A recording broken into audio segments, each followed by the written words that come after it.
ప్రేక్షకులందరికీ నమస్కారం. ప్రస్తుతం మన స్టూడియోలో దైవాజ్ఞ బ్రహ్మశ్రీ వీరాపురం సుబ్రహ్మణ్య స్వామి గారు ఉన్నారు. తులారాశి వాళ్ళందరికీ కూడా జూలై మాసం ఏ విధంగా ఉండబోతుంది, ఎలాంటి జాగ్రత్తలు తీసుకోవాలో గురుగారిని అడిగి తెలుసుకుందాం. నమస్కారం గురుగారు. శుభాశీస్సులండి. గురుగారు, తులారాశి వారి పరిస్థితి ఏంటి? ఆషాఢ మాసం అనుకూలంగా ఉంటుందా, ప్రతికూలంగా ఉంటుందా? ఎలాంటి జాగ్రత్తలు తీసుకోవాలి ఓవరాల్గా? మంచి విషయమే. తులారాశి వారికి ఈ ఆషాఢ మాసం జూలై నెలంతా కూడా పట్టిందల్లా బంగారమే. గుడ్ టైం అనుకోవచ్చా మొత్తం కూడా? మొత్తం ఓవరాల్గా శుభమాసం. అన్ని విధాలా కూడా ప్రశాంతంగా, సంతోషంగా, మనశ్శాంతిగా ఎటువంటి పనైనా కూడా ప్రారంభం చేసుకోవచ్చు. కలిసే వస్తుంది. నష్టమవుతే ఉండదు. ఒకవేళ లాభం లేకపోయినా నష్టమవుతే ఉండదు. లాభదాయకమైనటువంటి జీవితమే ఈ మాసం, ఆషాఢ మాసం. విందులు వినోదాలు ఎక్కువగా పార్టిసిపేట్ చేసే అవకాశం ఉందా గురుగారు? విశేషంగా అంటే అన్ని శుభకార్యాల్లో పాల్గొనడం కానీ, లేదా వీళ్ళ ఇంట్లోనే శుభకార్యాలు జరగడం కానీ, లేదంటే శుభకార్యాలలో పాల్గొనడం కానీ. అంటే శుభకార్యాలంటే పెళ్ళిళ్ళు ఇవి లేవు కదా, గృహప్రవేశాలు అంటే నిజమే. నిశ్చయితాంబూలాలు, ఇంకా ఇతరత్ర కార్యక్రమాల్లో ఏదైనా శుభకార్యమే కాబట్టి అధికంగా పాల్గొనే అవకాశాలు ఉన్నాయి. అలాగే దైవ కార్యక్రమాలు కూడా ఎక్కువగా చేసే అవకాశం ఉంది. దైవ దర్శనాలు, తీర్థయాత్రలు, పుణ్యక్షేత్రాలు, సంతోషంగా దర్శనం చేసుకోవడాలు, ఇటువంటివన్నీ కూడా వీళ్ళకు బాగా కలిసి వచ్చే అంశాలే ఎక్కువగా ఉన్నాయి. అయితే మొత్తం మీద తులారాశి వారికి ఆర్థిక పరంగా బాగుంది. ఆరోగ్యపరంగా కూడా ఎప్పటి నుంచో దీర్ఘకాలికంగా పీడిస్తున్నటువంటి ఆరోగ్య సమస్యలను వాళ్ళు చూపించుకొని దాని నుంచి బయటపడే అవకాశం ఉంది. అలాగే ఇదే కాకుండా వివాహ ప్రయత్నాలు వీళ్ళకు కలిసి వస్తాయి. ప్రయత్నాలంటే పెళ్లి చూపులు చూసుకోవడం కానీ, అలాగే నిశ్చయించుకోవడం కానీ, ఇవన్నీ కూడా జరిగే అవకాశం ఉంది. అలాగే వాహన యోగము, వాహన సౌఖ్యము కూడా బాగానే ఉంది. ప్రారంభం చేసుకోవచ్చు.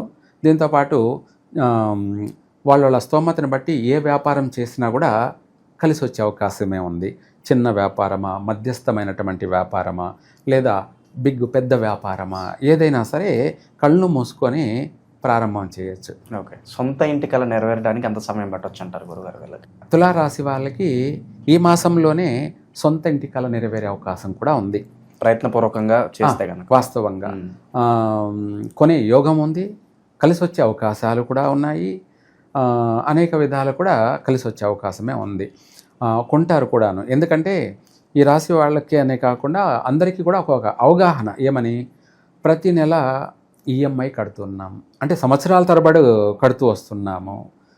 సపోజు ఒక 15,000 20,000 రెంట్ కడుతున్నాం. సంవత్సరం చూసుకుంటే ఇంత అవుతుంది. మనకు మళ్ళీ వాళ్ళతో ఇబ్బంది, ఇది ఇంటి యజమానులతో. ఎందుకు ఈ బాధలన్నీ? మనమే అప్పు చేసైనా ఇల్లు కొందాము.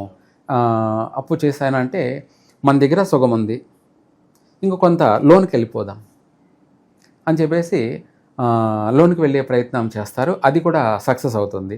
లోన్ అనేది పుడుతుంది.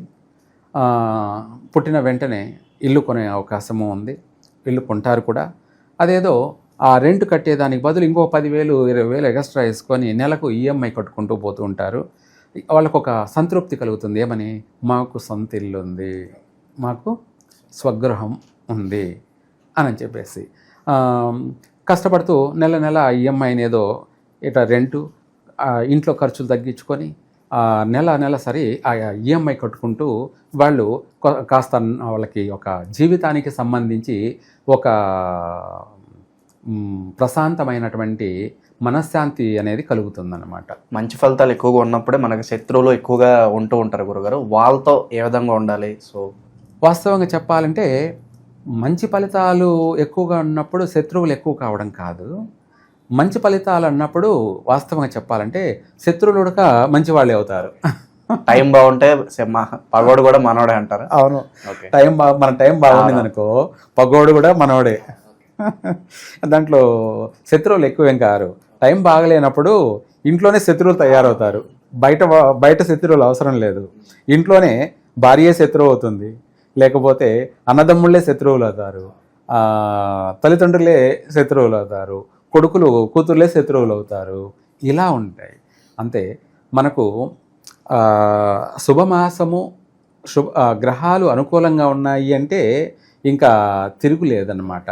ప్రతిదీ కూడా శత్రువు కూడా మిత్రువు అవ్వాలి. మిత్రువు అవుతారు.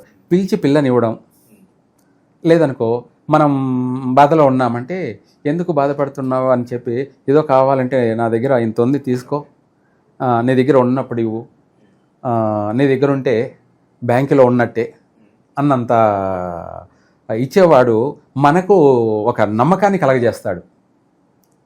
అలాంటి అనుకూలమైనటువంటి వాతావరణం. ఈ రాశి వాళ్ళ గురుగారు ఆకస్మిక ధనలాభం కావచ్చు, లేదంటే సెకండరీ ఇన్కమ్ వేరే చోట నుంచి డబ్బు జనరేట్ అవడం కావచ్చు, ఇలాంటి పరిస్థితులు ఏమైనా కనిపిస్తున్నాయి? బాగా ఉన్నాయి. అనుకోకుండా ఊహించనేటువంటి ఆర్థికపరమైనటువంటి లావాదేవీలు సాగే అవకాశం ఉంది.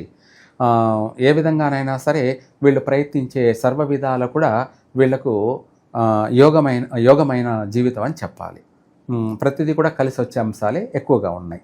అయితే ఇంకా కూడా చెప్పాలంటే ఈ రాశి వాళ్ళు, తులారాశి వాళ్ళు, మీన రాశి వాళ్ళతో ఎటువంటి పార్ట్నర్షిప్ పనికిరాదు. పెళ్లి చూపులు చేస్తున్నాం, మీనరాశి అమ్మాయిది లేదంటే అబ్బాయిదో మీనరాశి అనుకుందాం.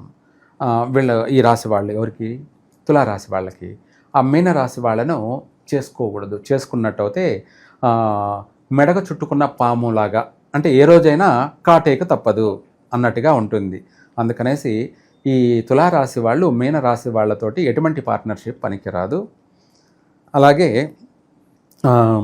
వీళ్ళకి వచ్చేసి నక్షత్రాలలో మాసాలలో మాఘమాసం ముఖ్యమైనటువంటి పనులు చేయకూడదు. మాఘమాసం అంటే ఫిబ్రవరి నెల.